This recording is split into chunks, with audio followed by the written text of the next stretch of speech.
Welcome to cinema unlock. Starting में एक लड़की को दिखाया जाता है। बहुत मुश्किल से एक अंधेरी गुफा से रेंगते हुए बाहर निकलती है, लेकिन जैसे ही वो गुफा से बाहर आती है, एक मास्क पहना हुआ आदमी उसको बीच से काट देता है। एक साल बाद 5 दोस्त कैटलिन, मैक्स, क्लवर, नीना और एबेल एक ऑफ रोड गाड़ी में ट्रिप पर निकलते हैं। दरअसल 1 साल पहले कैटलिन की बहन मेलेनी न्यूयॉर्क जाते वक्त मिस्टीरियसली गायब हो गई थी। उससे ढूंढने के लिए ये सब उस जगह जाते हैं जहां मेलेनी ने लास्ट टाइम एक वीडियो रिकॉर्ड की थी। रास्ते में वो लोग एक पुराने और सुनसान गैस स्टेशन पर रुकते हैं। वहां का एटमॉस्फेयर काफी अजीब होता है। सब कुछ पुराना, दीवारें टूटी हुई और एक अजीब बुद्धा डन्यन जो हमेशा क्रीपी स्माइल के साथ घूमता रहता है। जब कैटलिन उससे मेलेनी की फोटो दिखाती है तो वो फोटो को ध्यान से देखता है और बोलता है कि ये लड़की बहुत खूबसूरत है और बिल्कुल तुम्हारी तरह दिखती है। फिर वो पूछता है क्या वो मिसिंग है। कैटलिन जवाब देती है कि हाँ, लेकिन उसके गायब होने की कोई रिपोर्ट नहीं है। डन्यन की स्माइल और भी अजीब हो जाती है। वो कहता है कि यहाँ पहले भी लोग किसी को ढूंढने आए थे। फिर वो बताता है कि ज्यादातर लोग यहाँ नहीं बल्कि पास की ग्लवर वैली नाम की जगह में गायब हुए हैं। इसके बाद सभी दोस्त उस जगह की तरफ निकल पड़ते हैं जहाँ उन्हें लगता है कि मेलेनी गई थी,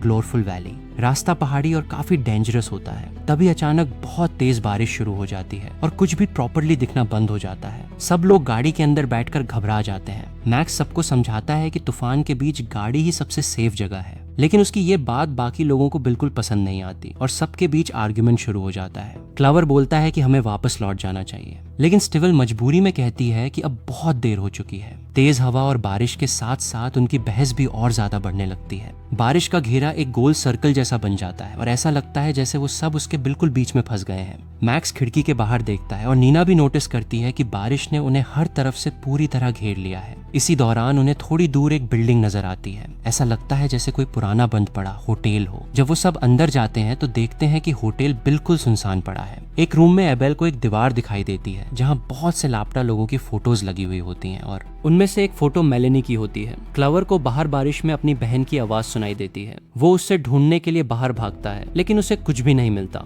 नीना गेस्ट रजिस्टर पर अपना नाम लिखती है और देखती है कि उसी पेज पर पहले से मेलेनी का नाम भी लिखा हुआ है। एबेल उस रूम में जोर से चिल्लाता है क्योंकि वो नोटिसेस बहुत अजीब थे। ना बर्थ डेट, ना हाइट, ना कोई कॉन्टैक्ट इन्फो, बस सिर्फ एक फोटो लगी हुई थी। क्लवर वापस आता है और देखता है कि रजिस्टर के कवर पर लिखा होता है वेलकम टू ग्लोवर वैली। अब उससे याद आता है कि जो आवाज उसने सुनी थी वो सच में मेलेनी की ही थी। जब वो सबको ये बात बताता है तो सब शॉक हो जाते हैं। तभी नीना नोटिस करती है कि दीवार पर लगी रेट वाली घड़ी अब उल्टी चल रही है, जो पहले ऐसा नहीं था। इतने में एक जोर की आवाज आती है। चाने खिड़की से बाहर देखता है और पता चलता है कि उनकी गाड़ी गायब हो चुकी है, कोई उससे ले गया है। सब लोग भागकर दरवाजा बंद करने लगते हैं। चुनंग मोबाइल उठाता है, लेकिन उसमें बिल्कुल नेटवर्क नहीं आता। सिरिन बेसमेंट में जाती है और वहाँ एक छोटी सी खिड़की देखती है जो काफी अजीब लग रही होती है। क्लवर को एक पुराना टेलीफोन मिलता है, लेकिन वो काम नहीं करता। पास में रखे रेडियो से हेल्प मांगने की कोशिश करता है। इसी बीच एबेल को पीछे से कोई आवाज सुनाई देती है और वो चुपचाप देखने के लिए चला जाता है। नीना को फील होता है कि पीछे की लाइट्स बंद हो गई हैं। उसे लगता है कि एबेल मजाक कर रहा है, लेकिन जैसे ही वो रूम में जाती है तो देखती है कि एक मास्क पहना हुआ आदमी एबेल को बहुत ही बेरहमी से मार रहा होता है। नीना जोर से चीख पड़ती है। क्लवर और बाकी सब लोग भागते हुए ऊपर आते हैं, लेकिन तब तक नीना भी खून से लथपाथ मारी हुई पड़ी होती है। मैक्स तुरंत समझ जाता है कि डेंजर बहुत बड़ा है। वो और चुनिंग जल्दी से चुप जाते हैं। मास्क पहना हुआ आदमी सीढ़ियां उतारकर नीचे आता है। मैक्स एक कुर्सी उठाकर चुपके से उस पर अटैक करता है, लेकिन उस आदमी पर उसका कोई असर नहीं होता। वो आदमी पलटकर मैक्स पर वार करता है और उससे वहीं मार देता है। लड़ेंग इतना डर जाता है कि उसकी सांसें तक रुकने लगती हैं। मास्क पहना हुआ आदमी एक कोठरी के अंदर चला जाता है। उसने क्लवर को बाहर खींची और फिर उसका सर पकड़कर जोर से फ्लोर पर दे मारा। क्लवर डर के बावजूद हिम्मत जुटाता है और मास्क वाले आदमी की पीठ पर वार करता है, लेकिन कोई असर नहीं होता क्योंकि उस आदमी को बिल्कुल दर्द नहीं हो रहा था। फिर वो अचानक मुड़कर सीढ़ियों से नीचे चला गया, दरवाजे से बाहर भागा और बाहर घास में छुप गया। लेकिन कुछ ही दूरी पर क्लवर को ढूंढली सी एक परछाई दिखाई देती है। जब वो पास जाकर देखता है तो वो उसकी खोई हुई बहन मेलेनी जैसी लग रही होती है। लेकिन उससे पहले कि क्लवर कुछ समझ पाता या उसके पास जा पाता, सब कुछ अचानक रुक जाता है और पूरा सीन वापस कोठरी में आ जाता है। किसी तरह सब कुछ फिर से बिल्कुल वैसे ही हो जाता है जैसे शुरुआत में था, जैसे किसी की मौत हुई ही ना हो। क्लवर दोबारा घर के अंदर भाग कर आता है और डर के मारे अपने दोस्तों से पूछता है कि अभी क्या हुआ, लेकिन कोई भी उससे ठीक से कुछ समझा नहीं पाता। इसी बीच एबेल सबको उस रूम में बुलाता है जहां दीवार पर मिसिंग लोगों की फोटोज लगी हुई थी और अब वहां उनकी खुद की फोटोज भी लगी होती हैं। ये देखकर सबके अंदर डर फैल जाता है। एबेल जोर से बोलता है कि हमें अभी इसी वक्त यहाँ से निकल जाना चाहिए, लेकिन मीना कहती है नहीं, रुक जाओ,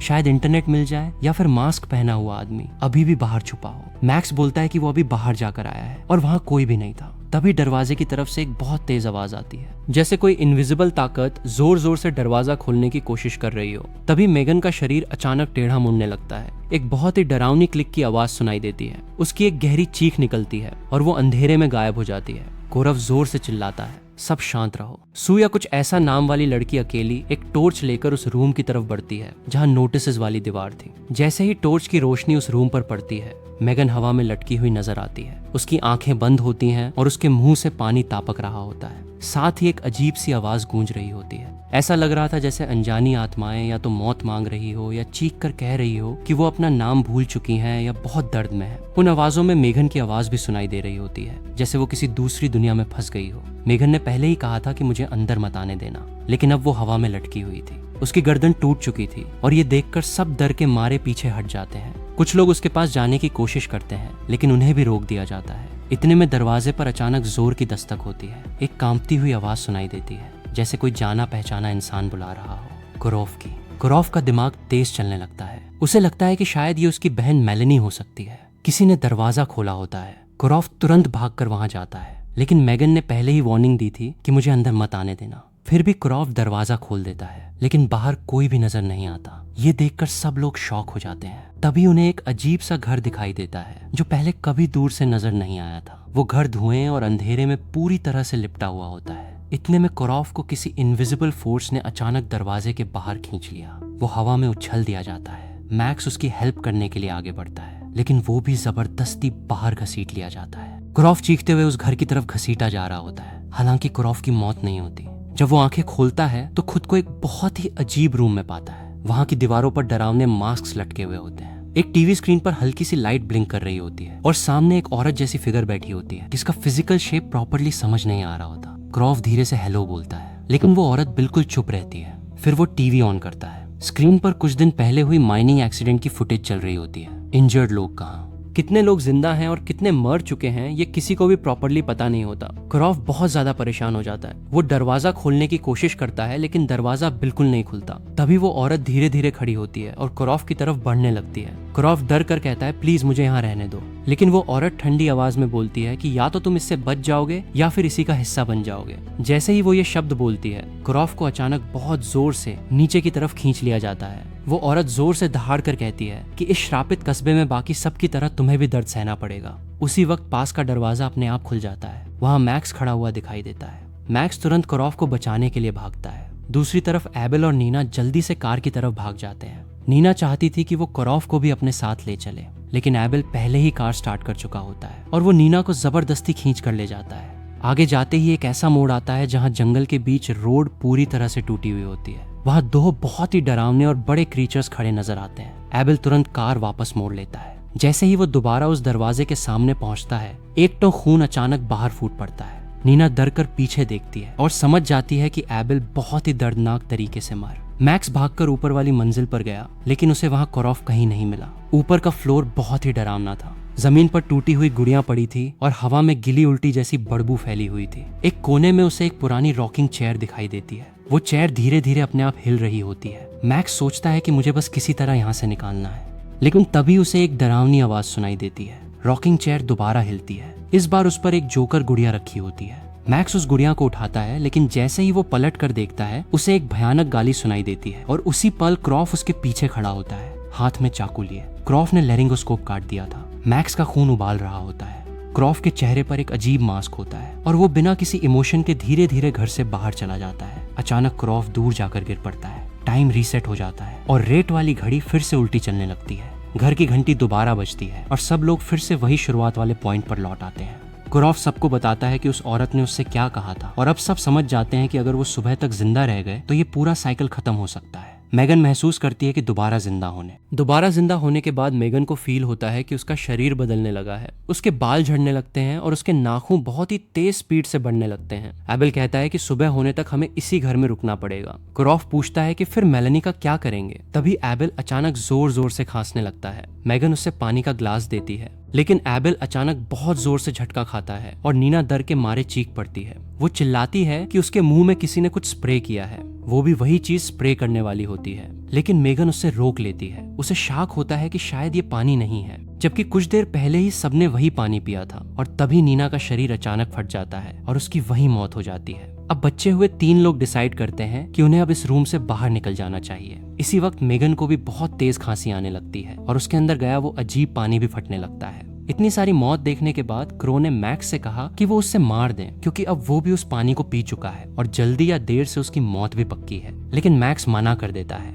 मैक्स नोटिस करता है कि घंटाघर की रेट अब लगभग खत्म होने वाली है और सुबह होने ही वाली है। उसे लगा कि शायद इस बार वो लोग इस साइकिल को तोड़ पाएंगे, लेकिन क्रो अपने दोस्तों को छोड़ नहीं सकता था। उसने मैक्स को समझाया कि जब तक हम चलते रहेंगे तब तक हम इस श्राप को तोड़ सकते हैं। मैक्स जोर से चिल्लाया, लेकिन वो क्रो को मार नहीं पाया। अगले ही पल मैक्स का शरीर फट गया और क्रो जमीन पर लेटकर बस अपनी मौत का वेट करने लगा। थोड़ी देर बाद एक आदमी वहां आता है। क्रो देखता है कि ये वही आदमी था जो पहले गैस स्टेशन पर क्लर्क था। वो आदमी ठंडे अंदाज में क्रो से कहता है कि तुम बस थोड़े से दूर रह गए, वरना तुम सक्सेसफुल हो जाते। फिर से टाइम रीसेट हो जाता है और सब लोग एक बार फिर वही शुरुआत वाले पॉइंट पर लौट आते हैं, लेकिन अब उनके शरीर में बदलाव आ चुका था। जब उन्होंने अपना मुंह खोला तो देखा कि उनके मुंह में एक्स्ट्रा दांत आ गए हैं। अब उन्हें समझ आता है कि हर बार मरने के बाद उनका शरीर धीरे धीरे बदलता जा रहा है, लेकिन उनकी यादें अभी भी उनके पास है। इस बार उन्होंने डिसाइड किया कि वो बस चुपचाप बैठकर इंतजार नहीं करेंगे। मैक्स कहता है कि हमें खुद ही कोई रास्ता निकालना पड़ेगा। घर के अंदर जब वो पुरानी फोटोज देख रहे होते हैं तब उन्हें एक जानी पहचानी शक्ल दिखाई देती है। गैस स्टेशन वाला आदमी असल में psychological trauma expert doctor Alan Hill था। उन्होंने पुराने न्यूज़पेपर्स और रिपोर्ट्स देखना शुरू किया और पता चला कि 20 साल पहले यहाँ एक माइनिंग एक्सीडेंट हुआ था। लगभग 100 लोग जिंदा ही जमीन के नीचे दब गए थे और पूरा शहर मिट्टी में समा गया था। डॉक्टर हिल को बचे हुए लोगों की मेंटल कंडीशन ठीक करने के लिए भेजा गया था। क्रो को समझ आता है कि ये घर असल में उस शहर के नीचे बना एक बेसमेंट है और वो सब उसी जिंदा डाबे हुए शहर में फांसे हुए हैं जो बार बार मारता है और फिर जिंदा हो जाता है। मैक्स कहता है कि सिर्फ चाकू, गुण या लाठी काफी नहीं होगी, उन्हें अपने दर्द से लड़ने के लिए कुछ और चाहिए, शायद एक बाइबल। जब वो लोग सर्च कर रहे होते हैं तब एबल को एक वीडियो टेप मिलता है। वो उससे प्लेयर में चलाता है, लेकिन उसमें एक अजीब एडल्ट टाइप वीडियो चलने लगता है। सब थोड़ा हंस पड़ते हैं और थोड़े ऑकवर्ड भी हो जाते हैं। मैक्स वो टेप हटा देता है और दूसरी टेप चला देता है। तभी टीवी स्क्रीन पर अजीब चेहरे, चीखें और ढूंढले कदमों की आवाजें सुनाई देने लगती हैं। अब उन्हें इस मौत के साइकिल का असली रीजन समझ आता है। कैमरा में एक आदमी रोता हुआ दिख रहा होता है और कह रहा होता है, तुम मुझसे क्या चाहते हो? मैं धीरे धीरे क्यों मर रहा हूँ? वो आदमी डर के मारे ये बोल रहा होता है। उसके दांत गिरने लगते हैं और उसका शरीर अजीब तरीके से बदल रहा होता है। अब वो आदमी नॉर्मल इंसान नहीं रहा था, वो एक वेंडिगो बन चुका था। हिल बताता है कि वेंडिगो कोई इमेजिनरी मॉन्स्टर नहीं है, बल्कि उन लोगों का रिजल्ट है जिन पर उसने एक्सपेरिमेंट्स किए थे। अब सबको समझ आ जाता है कि वो लोग भी धीरे धीरे वेंडिगो बनने की स्टेज तक पहुंच रहे हैं। रेडियो में फिर से हिल की आवाज सुनाई देती है। वो कहता है कि एक रास्ता अभी भी है, लेकिन उसकी एक कीमत चुकानी पड़ेगी। 5 लोगों में से किसी एक को मारना होगा, तभी बाकी 4 लोग बच सकते हैं। क्रो ये बात सीधा मना कर देता है। क्रो रेडियो पर बोलता है कि वो हिल से सामने बैठकर बात करना चाहता है। हिल कहता है कि वो सिर्फ अकेला ही आ सकता है। सब लोग क्रो को रोकने की कोशिश करते हैं, लेकिन क्रो फिर भी जाने का डिसीजन ले लेता है। एबल कहता है कि शायद यही सही ऑप्शन हो सकता है, लेकिन जैसे ही वो लोग बात कर रहे होते हैं, क्रो चुपचाप वहां से निकल जाता है। उसके जाने के बाद सबके बीच आर्गुमेंट शुरू हो जाता है। मेगन एबल पर इल्जाम लगाती है कि उसी ने मेगन को मारा था। एबल इस बात से साफ मना कर देता है। अब मैक्स डिसाइड करता है कि वो क्रो को ढूंढने जाएगा।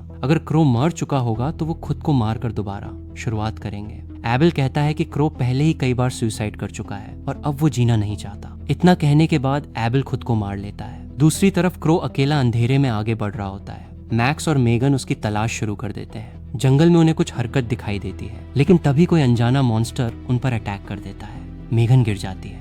चारों तरफ कांच टूटने की आवाजें आने लगती हैं। मैक्स उससे खींचकर बचाने की कोशिश करता है, लेकिन मॉन्स्टर उनके बहुत पास आ जाता है। भागते वक्त मैक्स को क्रो जंजीरों में बंधा हुआ दिखाई देता है। वो तुरंत उससे आजाद कराता है, लेकिन क्रो बहुत बुरी तरह इंजर्ड हो चुका होता है। तभी एक फिगर धीरे धीरे उनकी तरफ आती है। वो मेलेनी होती है, लेकिन जैसे ही वो पास आती है उसका चेहरा बहुत ही डरावने तरीके से बदल चुका होता है। अब वो मेलेनी नहीं बल्कि एक मॉन्स्टर बन चुकी होती है। मैक्स और क्रो एक बिल्डिंग के पीछे जाकर छुप जाते हैं। क्रो समझ जाता है कि अब उसे एक और साइकिल में दोबारा ट्राई करना पड़ेगा। इस बार वो खुद को दोबारा मारने का डिसीजन लेता है। मैक्स भी उसका साथ देता है और कांच का टुकड़ा क्रो की गर्दन पर रख देता है। क्रो रोते हुए मैक्स को थैंक यू बोलता है। दोनों एक बार फिर इस श्राप वाले साइकिल को तोड़ने के लिए मौत का सामना करते हैं। इस बार जो जाजन की नींद। जब उसकी आंख खुलती है तो उसे हमेशा की तरह लगता है कि उसके पीछे कोई खड़ा है। उसने अपने कपड़े उतार दिए। तब जोजेन ने उससे शांत कराया। अब तक सबको लग रहा था कि सिर्फ 4 या 5 रातें ही बीती हैं, लेकिन तब लफू ने सजेस्ट किया कि उन्हें विजिटर्स लिस्ट चेक करनी चाहिए। जब उन्होंने लिस्ट देखी तो पता चला कि वो लोग इस अजीब जगह में अब तक 13 रातें बिता चुके थे। इतने लंबे टाइम तक यहाँ जिंदा रहने का रिकॉर्ड किसी के पास नहीं था। जोजेन ने डिसाइड किया कि ये उनका आखिरी चांस है और अब वो उन मारे हुए लोगों वाले रास्ते पर जाएंगे। जब उन्होंने नोटिस किया कि मेघन गायब है तो मैक्स को शॉक हुआ कि शायद अब वो भी इस रात का हिस्सा बन चुकी है। किस्मत से मूक ने कुछ वीडियोस रिकॉर्ड किए हुए थे। जोजेन उन वीडियोस को चलाता है जिसमें बहुत सी ऐसी चीजें दिख रही होती हैं जो उन्हें याद भी नहीं थी। कुछ लोगों को अजीब क्रीचर्स ने काटा हुआ था, कुछ के शरीर पर अजीब चीजें उगने लगी थी और कुछ लोग मेंटली पूरी तरह टूट चुके थे। आखिरी वीडियो में दिखाया गया कि मिगंडो हिल का पीछा कर रही थी, शायद कोई क्लू ढूंढने के लिए। तभी दरवाजे के बाहर किसी के धीरे धीरे चलने की आवाज आती है। जोजेन देखता है कि कई ढूंढली फिगर्स अंधेरे में उनके आसपास खड़ी हैं। कोलोव तुरंत वेपन उठाता है और बेसमेंट की टनल की तरफ बढ़ने लगता है। मूक और मैक्स भी उसके साथ चले जाते हैं। जैसे ही वो टनल के अंधेरे में घुसते हैं उन्हें लगता है जैसे दुनिया का अंत सामने हो, या शायद आखिरी उम्मीद। आगे बढ़ते हुए वो लोग एक बड़ी खुली जगह तक पहुंच गए। कोलोव ने एक खिड़की खोली और जैन को अंदर खींच लिया। तभी अचानक एक मॉन्स्टर उनके सामने आ गया। कोलोव ने तुरंत उस पर अटैक किया और सब लोग भागने लगे। कुछ और मॉन्स्टर्स भी उनके पीछे दौड़ने लगे। भागते भागते वो एक पुराने गराज तक पहुंच गए। मैक्स ने दरवाजा खोला और जैसे ही झाजन अंदर घुसा मॉन्स्टर भी दरवाजे तक आ पहुंचा। लेकिन तभी उनके सामने मास्क पहना हुआ आदमी खड़ा था। उसने कांच तोड़ा और अंदर कूद गया। कोलोव अब मेघन को ढूंढने के लिए आगे बढ़ गया, लेकिन सामने उसे मेघन का एक बदला हुआ डरावना रूप मिला जो अब इंसान नहीं रही थी। उसके दांत बहुत तेज हो चुके थे और आंखें बिल्कुल खाली लग रही थी। कोलोव रोते हुए कहता है कि वो उससे प्यार करता है, लेकिन अब उसे यहाँ से भागना होगा। दूसरी तरफ मैक्स, मूक और जोजन मिलकर मास्क वाले आदमी को मार देते हैं। टनल के आखिरी हिस्से में उन्हें डॉक्टर हिल की लैब मिलती है और वहाँ मेघन एक कुर्सी से बांधी हुई होती है। कोलोव उससे प्रॉमिस करता है कि वो चाबी लेकर जरूर वापस आएगा और उससे बचा लेगा। उसके सामने कंट्रोल रूम में कोलोव को अपने ही मेडिकल रिकॉर्ड्स मिलते हैं। तभी हिल सामने आती है और बोलती है कि कोलोव अब तक का सबसे इंटरेस्टिंग केस है, जिसे डिप्रेशन, एंजाइटी और सुसाइड जैसी प्रॉब्लम्स थी। हिल बताती है कि ये सारे मॉन्स्टर्स असल में कोलोव के अंदर के डर और दर्द की इमेज है। मास्क पहना हुआ आदमी उसके पागलपन की शैडो है। कोलोव गुस्से में पूछता है क्या ये सब सिर्फ उसका इल्यूजन था। हिल जवाब देती है कि सब कुछ असली है, लेकिन ये सब तुमने ही शुरू किया था। उसने डर को अपनी एक्सपेरिमेंट लैब बना दिया था। जब कोलोव चालाकी से पाइप की अल्कोहल उसकी कॉफी में मिला देता है तो हिल पर जहर का इफेक्ट होने लगता है और वो वहीं मर जाती है। कोलोव चाबी लेकर मेघन को आजाद कर देता है। बाकी लोगों को भी एक सुरंग से बाहर निकालने का रास्ता मिल जाता है।